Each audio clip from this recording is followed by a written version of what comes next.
Cassie, ano ba? Huwag ka nga masyadong mabait. Mga agaw yung babaeng iyan. Malandi. Hinawakan ko na sa braso si Ange. Excuse me, hindi ako mga agaw. Ako ang nauna. Kayo lang naman ang bitter dito kasi ang papangit nyo. Susugod na naman itong si Liz. Aba, ang kapal talaga ng mukha ng babaeng ito. Ikaw ang pangit, no?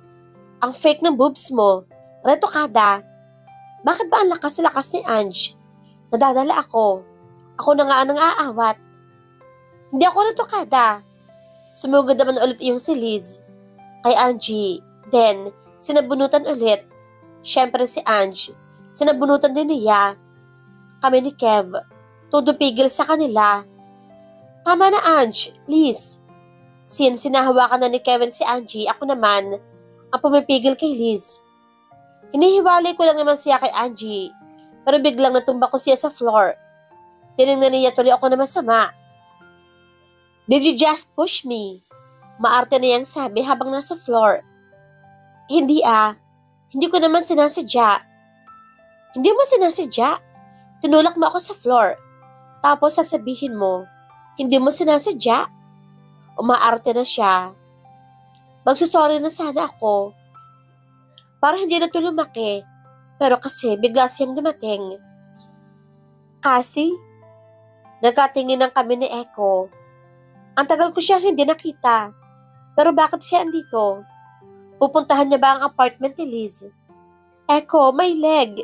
My leg. Napatingin naman kami bigla kay Liz. Nasa floor pa rin siya.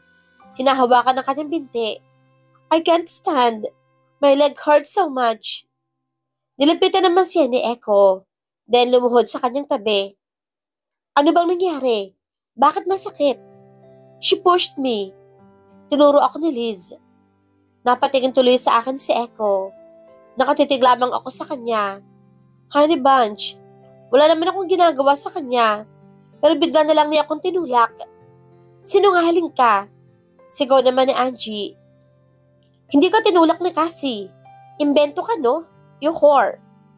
Echo, kanina pa nila akong ginaganyan. Wala naman akong ginagawa. Nag-fake cry pa naman itong si Liz. Iiyak ka pa? Ang fake mo, ha? Ano ka, artista? Filingera. Susugurin na sana naman ni Angie si Liz. Pero pinigilan siya ni Kevin. Kasi, tumingin sa akin si Echo. Tumalikod na ako. Tapos naglakad pa palayo. Ayokong marinig si Echo. Paano kung hindi narinig ako paniwalaan? Ayokong marinig. Ayoko. Kasi, sandali. Ouch! Ouch! My leg, Echo. Ang sakit. Aray! Hindi ko siya magalaw. Narinig ko yung sabi ni Liz. Naglakad lang akong papalayo. Ayoko na doon. Sige, kampihan mo pa siya, Echo. Magsama na nga kayong dalawa dyan. Narinig kong sumigaw bigla si Angie. Babe, tama na yan. Sabi naman ni Kevin. Tapos parang sinundan nila ako ni Ange. Sa kotse ni Kevin, tahimik lang ako. Pero si Ange, hindi pa rin siya tumitigil sa panggigigil. Salita pa rin siya ng salita. Nang pang-aapi doon kay Liz. Pati na rin kay Echo, dinadamay. Pagtingin ko sa may bintana, madilim na yung mga ulap. Pati panahon, malungkot din. Sabi ni Ange, sa bahay muna nila ako.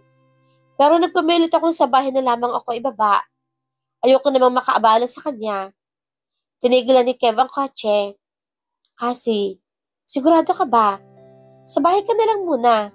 Wala ka namang makakasama dito eh. Sabi ni Ange. Okay lang ako, Ange. Sige na, umuwi na kayo. Ngumiti ako para mapalagay din siya. Hay, kasalanan to ng bitch na yon. Dapat sinabunutan ko pa siya eh. At ginunod ko ang mukha niya sa kalye. Para kahit kailan, di na siya makapaglandi pa ng ibang lalaki. Tama na nga yan. Tumigil ka na nga. Sigaw naman ni Kevin. Tapos lumabas sa sasakyan. Nilakasan pa ang pagsara ng pintuan. Anong problema nun? Bakit galit yon? Mainit din ang ulo ko ha? Huwag niya akong simulan. Hinawakan ko naman ang buhok ni Ange. Tapos, Sinuklay-suklay gamit ang kamay ko. Ang gulo kasi, since nakapagsabunutan siya. Nag-aalala lang naman sa iyo yung si Kevin eh. Ikaw naman kasi, nakipag-away ka pa. Di mo naman kailangan gawin iyon eh. Ano ka ba kasi? Kailangan kong gawin iyon. Ikaw pa, kilala kita. Katahimik ka lang naman kapag inaaway ka eh. Sino pa magtatanggol sa'yo? Oh, tigilan mo ako. Huwag kang iiyak. Niyakap ko naman siya. Ange naman kasi eh. Huwag ka na kasi makipag-away. Nasasaktan ka lang niyan eh.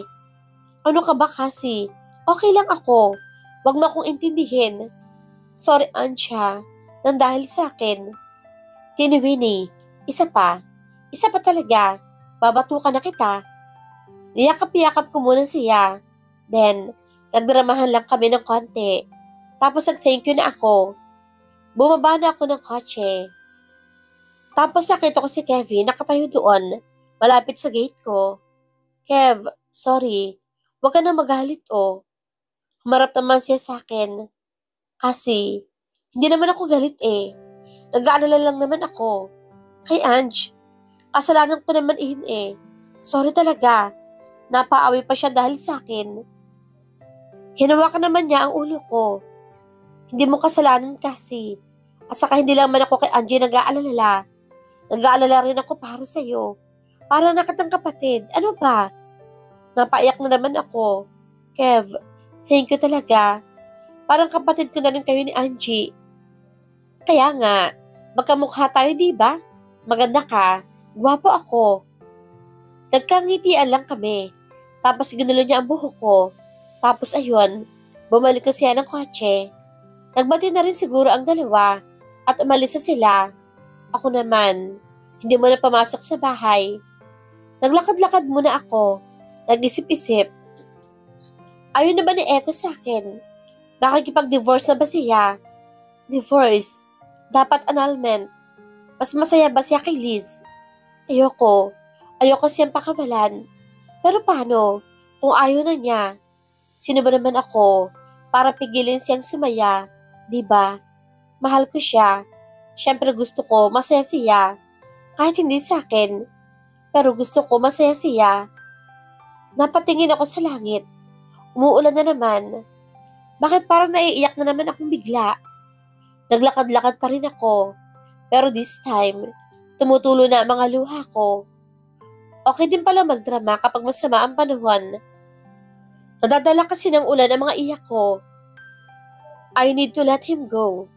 I need to let him go. Kahit masakit. Kahit pakiramdam ko, hindi ko kaya.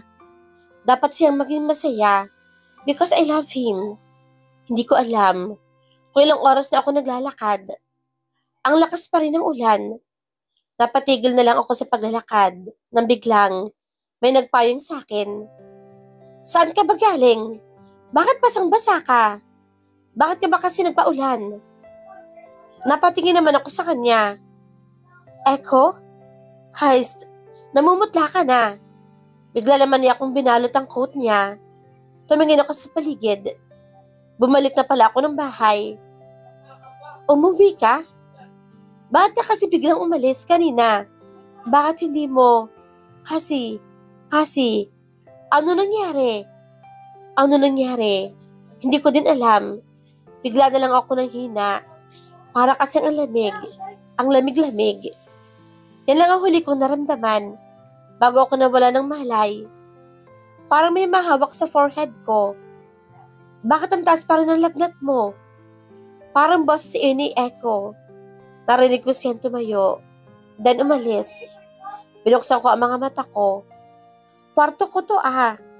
Umuulan pa rin sa labas. Gabi pa rin. Pero teka, bakit umalis si Echo? Saan siya pumunta? Iniwan niya na naman ba ako? Bigla naman bumukas ulit ang pinto. Alin ba dito? Magkakamukha lang naman kasi yung mga gamot. Sabi ni Echo. Habang hinahalungkat yung medicine box namin. May kausap din siya sa phone. Magkakamukha nga lang, Bessie. Alin ba kasi dito? Kasi, binabanan niya ang phone niya and medicine box. Nung makita niyang gising na ako, Tapos lumapit siya sa akin at umupo sa kama ko. Kumusta ang pakiramdam mo? May masakit ba sa'yo? Nilalamig ka ba? Hinawakan niya ulit ang forehead ko. Bakit mainit ka pa din? Sabi ni Bessie, lagyan kita ng cold compress. Pero bakit hindi ka pa rin bumababa ang lagnat mo? Kasi, bakit ka umiiyak? Obvious na natataranta si Echo. Nag-aalala ba siya sa akin? Tumayo siya. Kukunin niya sana ang phone niya. Tatawag ulit siguro kay Bessie. Pero pagtalikod niya, hinawakan ko agad ang kanyang shirt. Napatigil tuloy siya tapos humarap ulit sa akin. Echo, hindi ko pala kaya. Hindi ko kaya. Sorry. Hindi ko kayang ibigay ka sa kanya. Sorry. Umupo naman siya ulit doon sa kama. Kasi, ano bang sinasabi mo? Tatawagan ko lang si Bessie. Kailangan mong uminom ng gamot. Please, Echo. Huwag mo akong iiwan. Huwag mo akong iiwan. Hindi ko kayang wala siya. Hindi ko siya pwedeng ibigay kay Liz. Huwag ka nang umiyak. Pinunasan naman niya ang mga luha ko. Then, humiga sa aking tabi. Niyakap niya ako. Hindi kita iiwan kasi. Mas hindi ko kayang wala ka. Tapos, hinalikan niya ako sa noo. Niyakap ko naman siya ng mahigpit. And then, nakatulog na ako. Please, Lord. Sana pagising ko, andito ka pa rin. Sana hindi ito isang panaginip lang. Pagising ko, nalungkot agad ako kasi walang Echo sa aking tabi. Iniwan niya na ba ako at pumunta siya kay Liz? Huwag naman. I'm still hoping na pagbaba ko ay makikita ko siya. Pagbaba ko, tumungo akong kusina kasi may naamoy akong hindi maganda. Napanganga ako na makita ko ang sexy back ni Echo. Hindi ko na ininda pa ang pagkahilo ko. Basta andyan lang si Echo. Magaling na ako. Lumapit ako sa kanya at yumakap sa kanyang likod. Parang nagulat siya sa ginawa ko. Tapos yung tenga ni Bubu, namumula. Echo, akala ko umalis ka eh. Akala ko, napanaginipan lang kita. Hinigpitan ko pa ang yakap ko sa kanya. Totoo si Echo to. Thank you, Lord. Kailangan ko mag-explain sa kanya. Echo, sorry na. Huwag ka na magalit sa akin. Please, umuwi ka na lagi. Ang lungkot kasi kapag wala ka dito. Sana okay na to. Sana dahil dito. Lagi na siyang nasa bahay umuwi. Kinala siya ang yakap sa akin at humarap sa akin. Hindi ako galit sa'yo. Dapat hindi ka muna bumangon. Sabi ni Echo. Nako, nag-aalala sa akin si Echo. Hindi, okay lang ako. Dito lang ako. Sasamahan kita. Nakatuko lang ako habang sinasabi ito. Umupo ka na lang muna doon para hindi ka mapagod. Ihahanda ko na yung pagkain. Utos niya.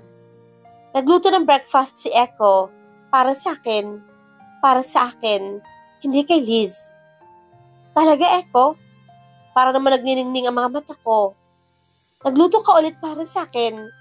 Nagluto nga si Echo para sa akin. Nag-iwas naman siya ng tingin. Ang cute talaga ng bubo ko. Umupo ka na lang doon. Bilis na. Okay. Galit pa ulit sa akin si Echo. Huwag naman sana. Please, gusto ko. Dito ka lang, bubo. Maya-maya lang. May dalang kung ano si Echo. Ano kaya kanyang niluto sa akin? Wow, goto. Tapos tumingin ako sa kanya. Tama naman ako, diba? Nag-aalangan pa nga akong ngumiti. Baka kasi mali ang guess ko. Mali naman kasi natin goto to. Baka kasi champurado. Okay, sopas, diba? Iba pa naman magluto si Bubu. Naramdaman ko siya umupo sa aking tabi. Kailangang purihin ko ang kanyang luto. Wow, favorite goto ko to. Simula ngayon, favorite ko na talaga ang goto.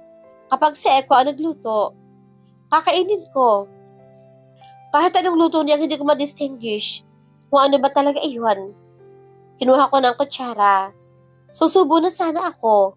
Pero, Pinigilan ako ni Echo. Sandali nga. Napatingin naman ako kay Bubu. Akin na yan. Ako muna. Kinuha niya ang kutsara ko. Nakatitig lang ako habang tinitikman niya ang kanyang luto. Ang gwapo talaga ni Bubu at super cool. Parang sumama ang kanyang mukha na matikman ang kanyang luto. Magpa-deliver na nga lang tayo. Wag na, Echo. Kinuha ko yung kutsara. Yes, indirect kiss. Ano ba naman to? Ang tadhana talaga. Binibigyan ako ng chance. Sinubo ni Bubu yung kutsara sa kanyang bibig. It means, parang nahalikan ko na rin siya kung gagamitin ko to. Gusto ko kainin yung luto mo. Sabi ko. Pipigilan na sana ko ni Echo. Wag na sabi. Wow, Echo, ang sarap. Favorite ko talaga to. Ang galing mo talaga magluto. Sabi ko, habang naka-thumbs up. Wala kang lasa. Pero promise, ang sarap naman ng made of love naman siguro. Akin na nga yan. Inago na Echo yung pagkain. Masarap naman. Kahit hello siya. Kahit kulang sa timpla. Alam niyo ba kung bakit? Kailangan pa bang i-memorize iyon? Bisyo na to. Kasi, made of love. Lahat ng luto ni Bubu. Masarap. Hala Echo, bakit mo kinuha? Bigay mo nga sa akin eh. Teka, susubuan ba ako? Nihipang kasi ni Bubu yung goto. So, nag-a-assume lang naman ako na susubuan niya ako. At saka, nagpaparinig na rin. Bilis na. Isubo mo na. Nginitian ko siya. Yung ang sweet talaga ni Bubu. Pinapakain niya pa ako ng malagagoto niya. Pero napapansin ko at naririnig ko na tumutunog ang kanyang phone. Hindi ata siya pumasok dahil sa akin. Baka importante iyon. Hindi mo ba sasagutin? Echo, sabi ko, habang nakatingin sa kanyang phone. Hayaan mo sila. Hindi ako papasok ngayon. Tumungo naman ako sa kanyang tabi. Nalungkot agad ako na makita ko kung sino yung tumawag. Hindi naman galing sa office yung tawag. Napatingin naman si Echo sa kanyang phone. Wala akong sasabihin sa kanya, sabi ni Echo. At tumunog naman ang kanyang phone. Ine-enda lang iyon ni Echo. Sige na, sagutin mo na. Okay lang naman eh. Tumayo ako at kinuha ang bowl sa mesa. Okay lang naman kasing sagutin niya. Nakakapag-pout naman ng lips. Kapag nag-e-emo ka,